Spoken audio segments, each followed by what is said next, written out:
The Wizard by StoryMan-Jack and Son. 1.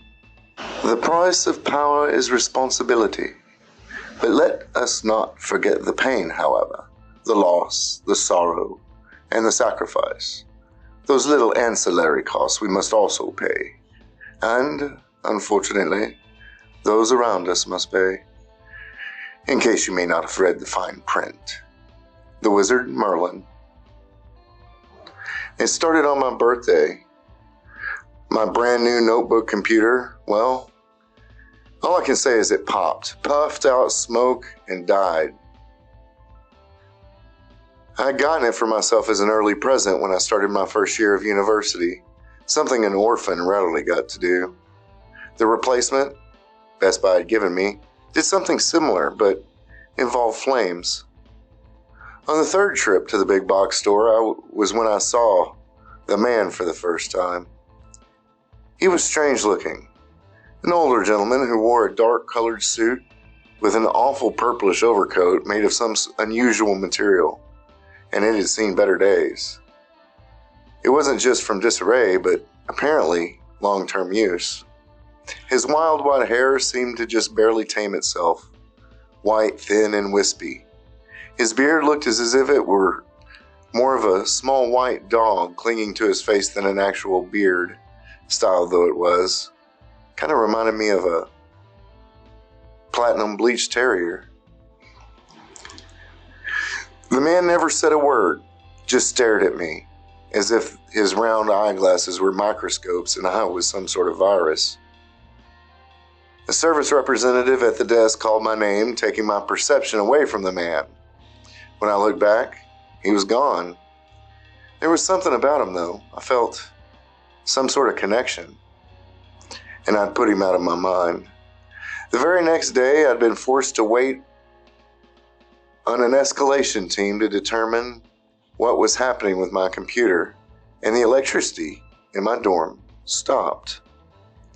Out of nowhere, it all went dead. Not long after, we were moved to another dorm, taking time out of my ability to do the legwork necessary in the library for my research, and I only had a few days left. On my way to the new dorm, on the opposite side of campus I might add, I saw the old man again. He reminded me of a cross between an eccentric professor and a mad scientist. He stood, his back leaning against a tree. I noted that it was his overcoat that was the brighter color, and it shifted from purple this time, almost pink.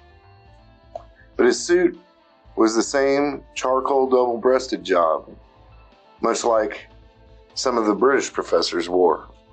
The man smoked a pipe, drawing the ire of the obviously easily offended young adult students who drove him out of my field of view as I loaded my meager collection of personal items in the back of a box truck to head to my new home. The night before the paper was due, I was on the way to the library when my car died. Walking the rest of the way, even passing the stern, judgy librarian on my way, I half expected to see what I was starting to call the strange professor. Only, when I'd forgotten all about him and found a small table in a far-off corner in the upper floor of the library, he appeared. The old man just came out of nowhere and sat down across from me, watching me, expectingly, weirdly. Not sure what else to do, I stood up and went for a book I knew I'd need to notate a source. I found the book low on a shelf several aisles away before, so I'd known where it was. I walked along the gloomy old building, dark carpet, dark stained aisle, and aisles of solid, dark oak bookshelves filled with the various myriad of colors, sizes, and shapes of books dedicated to the subjects of theoretical sciences. I walked my head down as I turned the usually empty aisle. I needed only to find the strange man waiting on me where my book was. He watched me as if I were some sort of curiosity.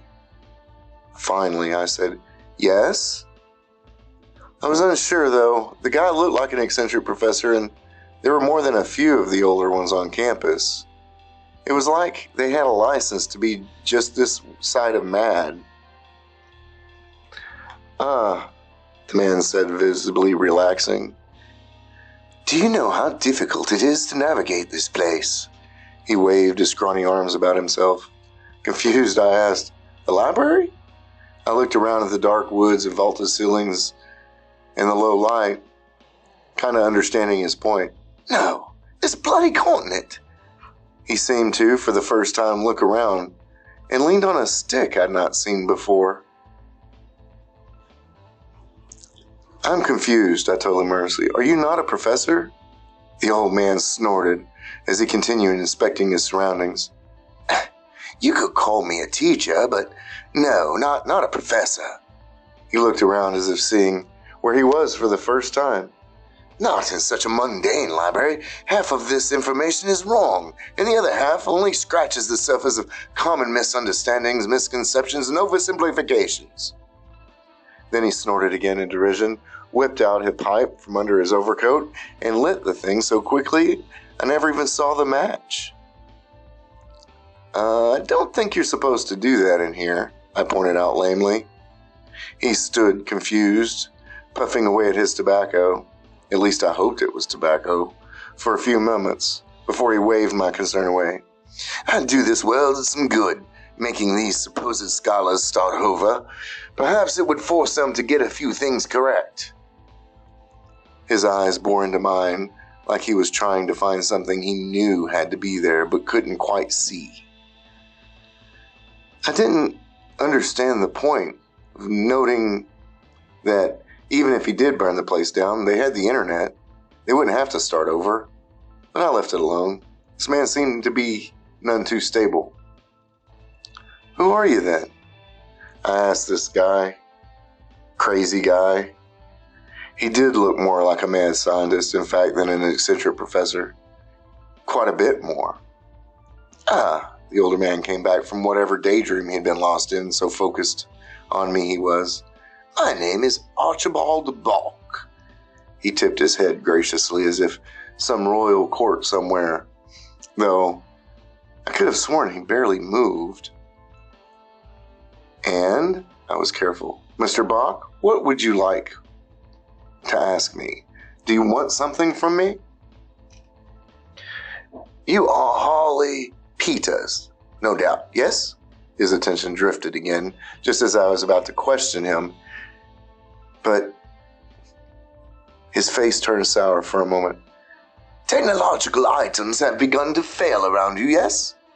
He lifted his head to meet my eyes, and they were almost as purple as his cloak seemed to be. Had I not noticed that before? I nodded. Probably some sort of RF interference around my room. I stopped and chuckled with nerves. Our whole dorm got hit by an EMP or something just a few days ago. I just spoke to him like he was a friendly neighbor, and I couldn't understand why. I haven't had time to figure it out yet. It's my first midterm, and I was hoping to do well. I shook my head in confusion, fighting off the need to tell the man my whole life story. "Your birthday was less than a week ago, yes? No more than 4 days. You turned 26. All right, now this was going too far. If he had my name, then he was sure to have access to my birthday already.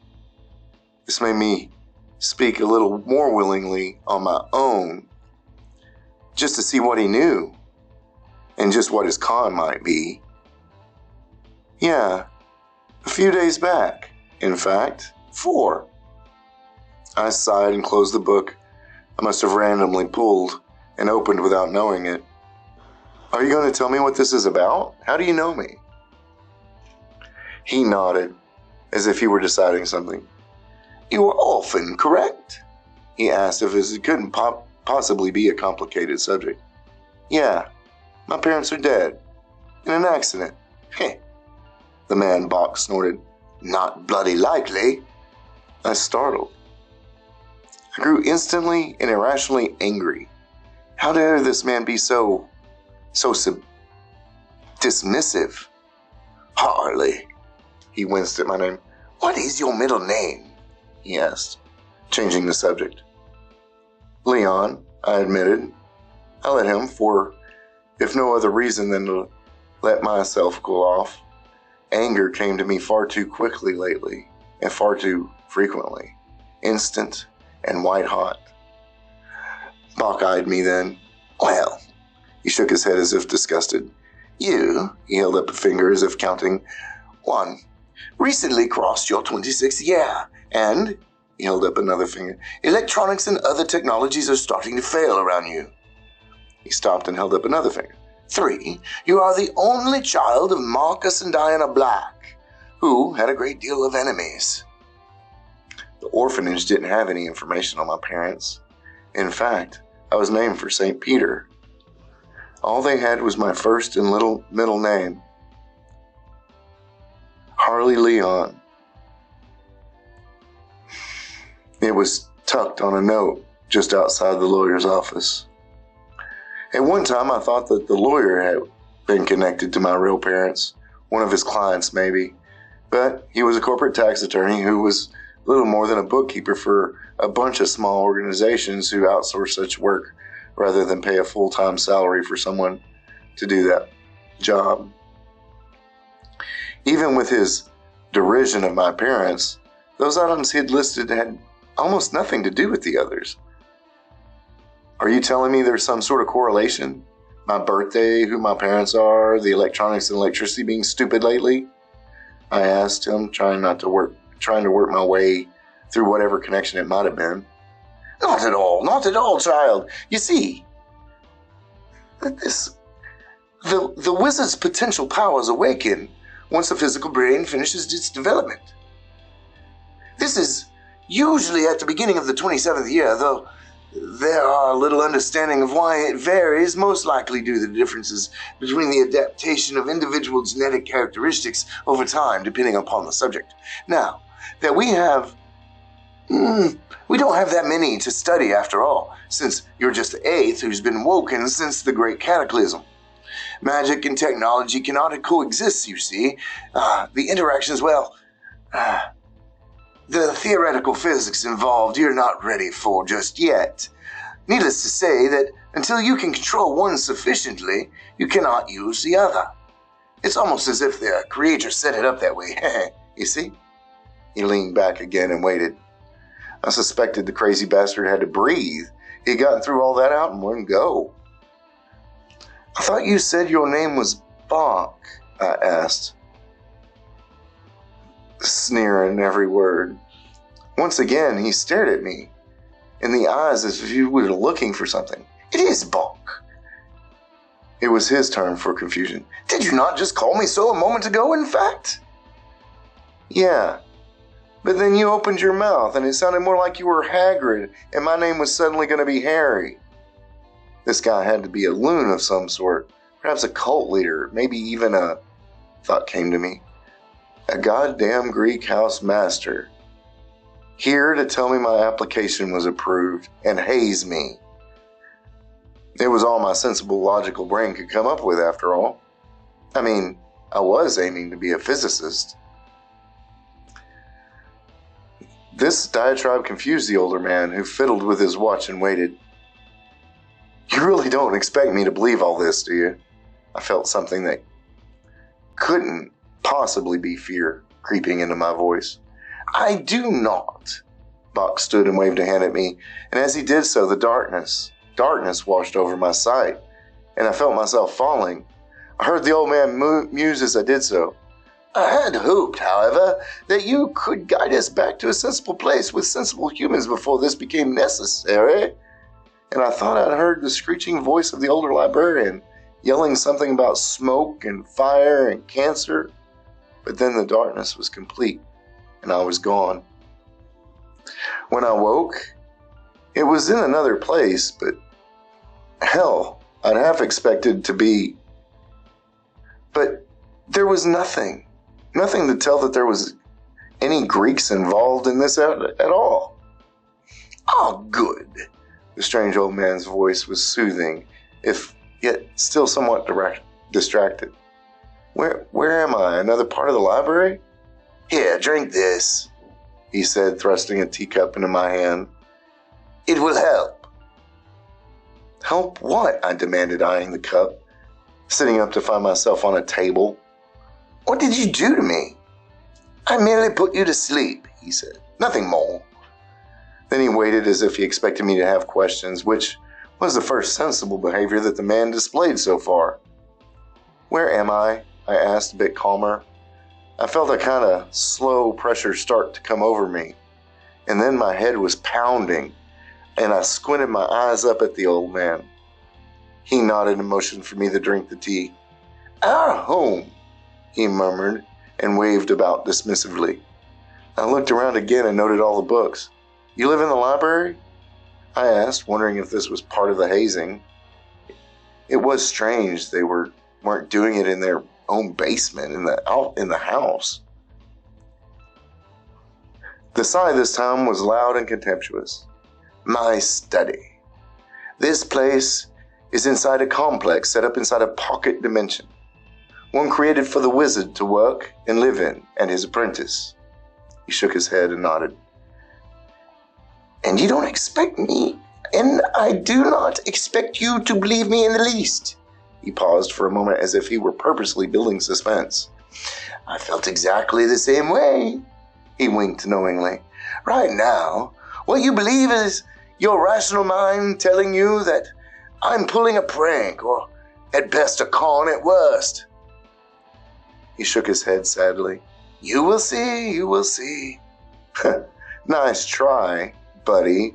I drank down the tea to show him I couldn't be scared, I guess. And the headache was gone almost immediately. Well, you must pass the test before the covenants can be made, but he admitted as if that were anything to do with what I was talking about. So, you aren't Hagrid after all? I asked, sarcasm in my voice. You're Mephistopheles offering a potion to Faust, and I stood up from the table. I'm supposed to be Faust. I have not the least idea of what you're spouting about, boy, Bach noted, still watching me, not even trying to hide the fact that he was scrutinizing me. He wasn't a Rowling fan or a Goth fan, it seemed. Oh well. You're saying I'm a wizard? Not at all, he huffed as if offended. You are an apprentice, the only possible one that... Hang on. He huffed and then paused as if to think how to explain it. You are a possible candidate for the, he emphasized the word, apprentice. Even as I am the, again he emphasized the article, wizard. What do you mean, the wizard? I asked, and the apprentice. Were there a lot of those jokers back in the old fairy tales? There has ever only been two, one wizard and one apprentice, he noted in an instructional tone, suddenly reminding me that I first thought he was part eccentric professor to begin with. I chuckled at the irony, but if he didn't know Rowling or Goth, it's possible he didn't even ever see Star Wars. The wizard, he continued, the only human being with the ability to manipulate physical law and change those laws of the universe into something more like rules.